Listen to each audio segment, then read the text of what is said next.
Look, I'm a minority. You're a woman. What if we were to be attacked legitimately? And now we're going to be less believed by police and prosecutors because of the example of this guy. I think that's terrible. I think a lot of Americans realize something ought to be done. Second, this is why we have a U.S. Justice Department. Okay, maybe they just spent a lot of time investigating President Trump to no good effect.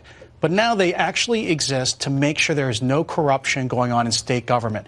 If you look at the details of this case where Mrs. Obama's chief of staff calls the prosecutor, Kim Foxx, and then all of a sudden these machinations occur and then the case gets dropped. That is exactly what the Justice Department is supposed to be involved in, is to make sure that there's no corruption in state government. So I hope that President Trump is right and that the FBI are starting an investigation to look into this. What's the potential criminal exposure here, both for Foxx and for the state's attorney office itself? So Foxx could be potentially liable for what's called mail and wire fraud of depriving citizens of their honest services, which, if she's convicted, right, this is the standard law that's used to go after corrupt state officials. Suppose she got a bribe. Suppose she was promised a fundraiser, or who knows what other kind of influence to drop this case.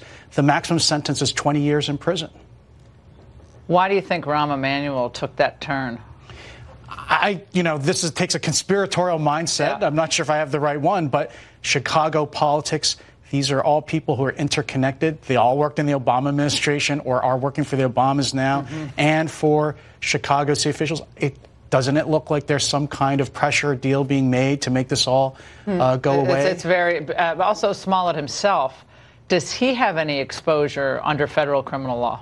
Oh, yeah, his story's not over. Even though the case under state law could be dropped, he can still be prosecuted under federal law. So he used the Internet, again, mail and wire fraud, to engage in a conspiracy to defraud, namely the people he's engaging in contract negotiations with, to defraud the people of Chicago, the city of Chicago. Plus, remember, he did this crazy thing before where he mailed himself fake chemical weapons. Right? He mailed himself a white powder, claimed it's anthrax, tried to report that to the police. That's actually a federal crime, is to create a hoax about using chemical weapons. I don't think anyone understands this until you just said this. I really don't think anyone on television has explained it that clearly. But this is not unserious stuff. This is not just laugh about it. No, this is really, isn't this funny? This liberal actor kind of, it has to maybe pay $130,000. Whoop-de-doo, $130,000. And I don't think Michelle Obama can call the Attorney General Bill Barr and get the charges dropped. No, I don't think that's going to happen. John, it's always great seeing you. Thanks For stopping by when you're in town. And coming up, for 2 years, House Intel Chair Adam Schiff